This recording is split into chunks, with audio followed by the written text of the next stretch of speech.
இன்னைக்கு சம்மர் ஸ்பெஷலாக நல்ல குளு குளுன்னு இருக்கிற ஐஸ்கிரீம் எப்படி பண்ணுறதுன்னு பார்க்க போகிறோம். தேங்காய் ரோல் கட் குல்ஃபி தான் எப்படி செய்கிறதுன்னு பார்க்க போகிறோம். தேங்காய் பால்லாம் வச்சு ரொம்பவே சிம்பிளாக செய்ய முடியும்.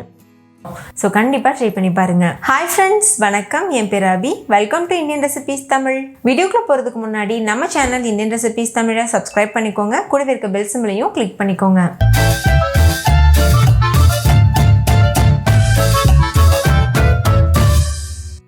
ஃபஸ்ட்டு இந்த ரெசிபி பண்ணுறதுக்கு ஒரு கப் அளவுக்கு பொடியாக கட் பண்ணின தேங்காய் எடுத்துக்கோங்க.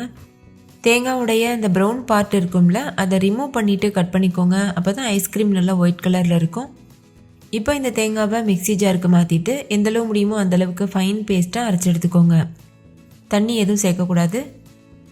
இப்போ ஒரு 3/4 கப் அளவுக்கு கெட்டியான காய்ச்சி ஆற வச்ச பால் சேர்த்துட்டு ஃபைன் பேஸ்ட்டாக அரைச்சிக்கோங்க. நீங்கள் நார்மல் மாட்டுப்பால் யூஸ் பண்ணலாம், அப்படி இல்லைனா தேங்காய் பால் கூட யூஸ் பண்ணலாம்.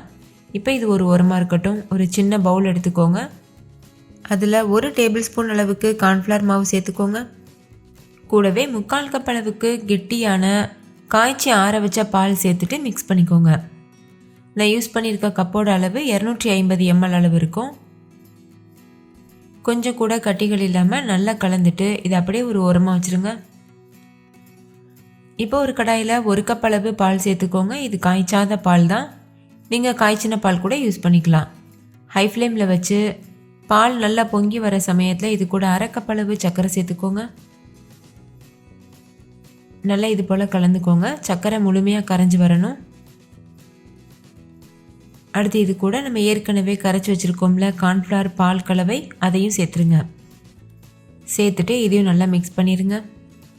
இதில் கார்ன்ஃப்ளவர் சேர்த்துருக்கிறதுனால சீக்கிரமாகவே கெட்டிப்பட ஆரம்பிக்கும். ஸ்டவ்வை வந்து மீடியம் ஃப்ளேமில் ஹை ஃப்ளேமில் மாற்றி மாற்றி வச்சு மிக்ஸ் பண்ணிக்கோங்க. கைவிடாமல் இது போல் கலந்துகிட்டே இருக்கணும். அப்போ தான் அடிப்பிடிக்காமல் இருக்கும்.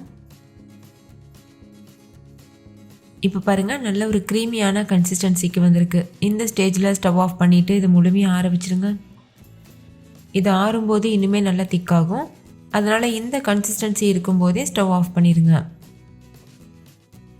நல்லா ஆறுனதுக்கப்புறமா ஏற்கனவே நம்ம அரைச்சி வச்சுருக்கோம்ல தேங்காய், அது கூட சேர்த்துருங்க.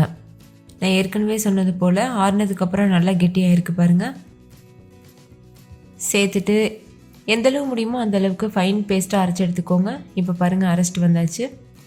இப்போ இது போல் ஒரு ஸ்டீல் டப்பா எடுத்துக்கோங்க. நம்ம இன்றைக்கி ரோல் கட் குல்ஃபி போல் பண்ண போகிறோம். அதனால் இந்த மாதிரி ஒரு நீளமான டப்பா எடுத்துக்கோங்க. இதில் நம்ம செஞ்சு வச்சுருக்க ஐஸ்கிரீமை சேர்த்துருங்க. நான் வந்து 2 டப்பா யூஸ் பண்ணியிருக்கேன். ஒரு டப்பாவில் முழுசாக இருக்குது, இன்னொரு டப்பாவில் கால்வாசி வந்திருக்கு. இப்போ இது ரெண்டுத்தையுமே ஒரு ஃபாயில் வச்சு நல்லா க்ளோஸ் பண்ணிடுங்க. ஏர்டைட்டாக க்ளோஸ் பண்ணிடுங்க. அப்போ தான் கிறிஸ்டல்ஸ் ஃபார்ம் ஆகாமல் இருக்கும்.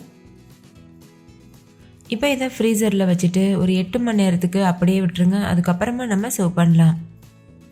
இப்போ 8 மணி நேரம் ஆகியிருக்கு. ஐஸ்கிரீம் வந்து நல்லா செட் ஆகிருக்கு. இப்போ மேலே இருக்க ஃபாயிலை ரிமூவ் பண்ணிடுங்க.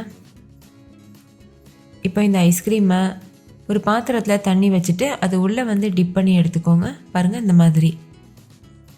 இந்த மாதிரி பண்ணும்போது நம்ம ஈஸியாக டீமோல்டு பண்ணிடலாம். ஒரு 1 நிமிஷத்துக்கு மட்டும் வச்சுருந்தா போதும், ரொம்ப நேரம் வைக்கணும்னு இல்லை. இப்போ இது உள்ள ஒரு கத்தி இன்சர்ட் பண்ணி லேசாக ட்விஸ்ட் பண்ணிவிட்டு வெளியில் எடுத்திங்கன்னா ஈஸியாக வந்துடும். பாருங்கள், இந்த மாதிரி. இப்போ இதை நம்ம கட் பண்ணிவிட்டு சர்வ் பண்ணலாம். நீங்களே பாருங்கள் எவ்வளோ க்ரீமியாக இருக்குது. நீங்கள் இந்த மாதிரி ரோல் கட் குல்ஃபியும் பண்ணலாம். அப்படி இல்லைன்னா நார்மல் குல்ஃபி மோடில் ஊற்றிட்டு நீங்கள் ஸ்டிக் வச்சுட்டு கூட சர்வ் பண்ணலாம். நம்ம இன்றைக்கி ரோல் கட் குல்ஃபி பண்ணியிருக்கிறதுனால இது போல் கத்தி வச்சு கட் பண்ணி தான் சர்வ் பண்ண முடியும். ஃபைனலாக இதில் கொஞ்சமாக பிஸ்தா தூவிட்டு நம்ம இதை சர்வ் பண்ணிடலாம். இந்த சம்மருக்கு ரொம்பவே இதமாக இருக்கும். வீட்டில் இருக்க பொருட்கள் வச்சு ரொம்ப சிம்பிளாக பண்ணியிருக்கோம். ஸோ கண்டிப்பாக நீங்களும் வீட்டில் ட்ரை பண்ணி பாருங்கள். ஓகே ஃப்ரெண்ட்ஸ், இந்த ஐஸ்கிரீம் உங்களுக்கு ரொம்ப பிடிச்சிருந்துச்சுல்ல? பிடிச்சிருந்தா லைக் பண்ணுங்கள், உங்கள் ஃப்ரெண்ட்ஸ் கூட ஷேர் பண்ணுங்கள். நீங்களும் வீட்டில் செஞ்சு பார்த்துட்டு டேஸ்ட் எப்படி இருந்ததுன்னு கமெண்ட்டில் சொல்லுங்கள். தேங்க்யூ, பாய்.